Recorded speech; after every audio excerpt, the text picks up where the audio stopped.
champion de France en titre Marseille, battu donc à domicile par le Stade Malherbe de Caen. Quelle sensation, Sébastien Dupuy-Guiroux. Si je vous ai bien suivi en plus, c'est mérité pour Caen. Totalement, il n'y a pas photo sur l'ensemble de la rencontre en tout cas. Certes, Marseille a eu une quinzaine de bonnes minutes à l'entame de cette rencontre et puis derrière, eh bien ça s'est éteint. Il y a eu un petit coup de folie à la fin. On va revoir le résumé justement de cette rencontre préparée par Belabès Boessi et par Momo Hassani. Ça démarre bien sûr par peut-être la dernière d'Hatem Ben Arfa sur la pelouse du Vélodrome. Jean-Claude Dacier nous a avoué tout à l'heure qu'un accord avec Newcastle était plus qu'envisageable. Je vous parlais également donc du bon quart d'heure marseillais. Bien le voici stigmatisé par cette occasion et ce petit piqué de Lucho qui passe juste au-dessus. Là, ça allait bien encore pour Marseille. Oui, il cherchait l'ouverture et là, il venait de la trouver. Il y a eu une bonne sortie du gardien et c'est passé très peu au-dessus. C'était un choix judicieux de Lucho González. Donc, il n'y a rien à dire pour l'instant.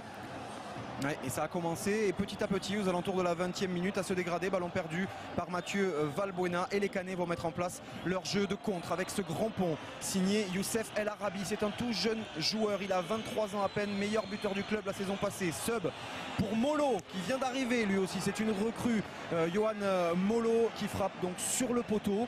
C'est peut-être avec le recul le début de la fin là pour Marseille. Oui, parce que là ce grand pont justement évite de donner une passe à un joueur hors jeu et on rejoue vers l'arrière et il y a Molo surgit avec mise hors de position totale de la défense et il aurait pu y avoir but évidemment sur cette occasion. Nouvelle occasion ici avec cette sortie de Mandanda, ballon relâché, encore Molo qui décale intelligemment Nivet.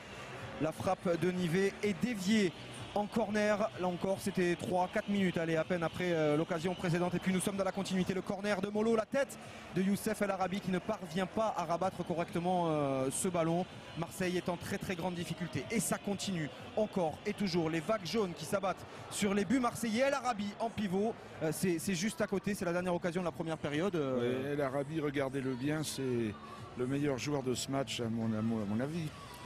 Oui, c'est très fort, Youssef El Arabi formé à Caen, on l'a dit, 11 buts inscrits la saison passée, c'est son 4e match de Ligue 1 international français de futsal des moins de 21 ans, parfaitement comme quoi eh bien, on peut réussir au meilleur niveau en n'ayant pas un cursus normal. On va retrouver ici à l'entame de cette deuxième période Nicolas Sub, la percée de Sub. Alors y avait-il ou pas faute au départ sur Edouard Cissé? En tout cas là, eh bien, ça fait 1-0.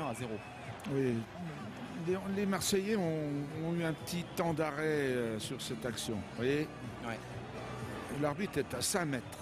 Nous, de là, moi de là, j'aurais pensé faute. Et après, il y a un mauvais rebond. Ouais, il y a un rebond, voilà.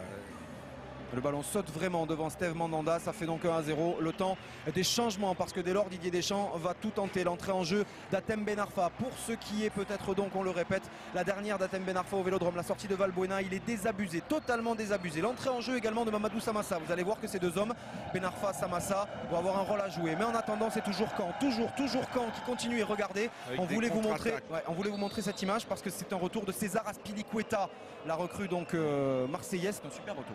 Oui, avec un bon tacle sur le ballon.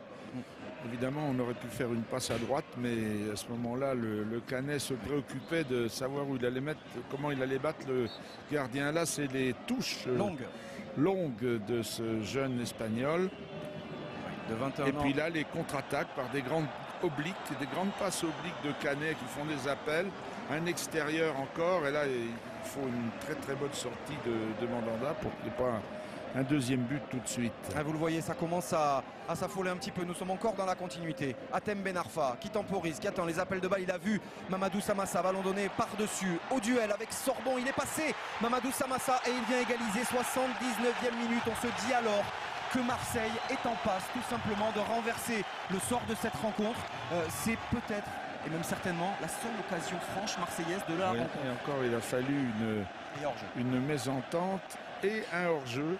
Probable, un hors-jeu probable car il est revenu après la balle, on n'est pas sûr.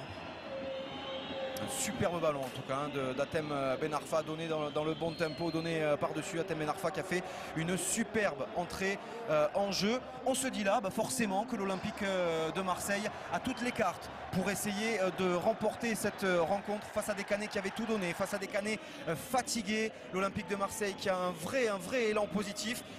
Mais pas du tout. Ce sont les Canets qui vont intensifier un peu plus leur domination. Toujours par Youssef El Arabi avec Yatabaré, Sambou Yatabaré, tout jeune. Le centre pour Youssef El Arabi qui vient marquer le deuxième but au moment où on attendait les Marseillais. Eh bien, ce sont les Canets qui remportent là cette rencontre. 2-1 pour Caen et c'est mérité.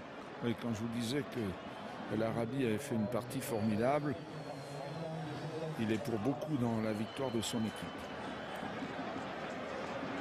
Et le centre donc de Sambou Yatabaré, tout jeune également, formé à Beauvais. Et ça aussi c'est la marque de fabrique cannaise de la saison.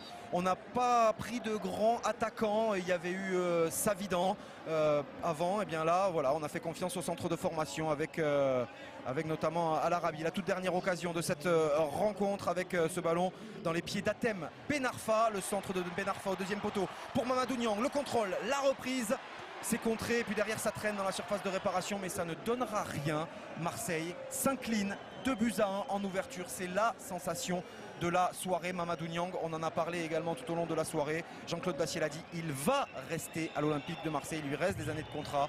Il va donc porter le maillot marseillais malgré l'intérêt poussé de Fenerbahçe. En tout cas l'Olympique de Marseille. Et c'est la morale du soir. 2-1, on va écouter Youssef El Arabi qui est au micro de Marc Libra. Ouais, franchement c'est magnifique, hein. Vrai stade, vrai public. Je suis très content franchement. J'espère que ça va nous lancer pour la suite et accueillir Lyon à domicile, quoi. Merci et bravo. Merci à vous.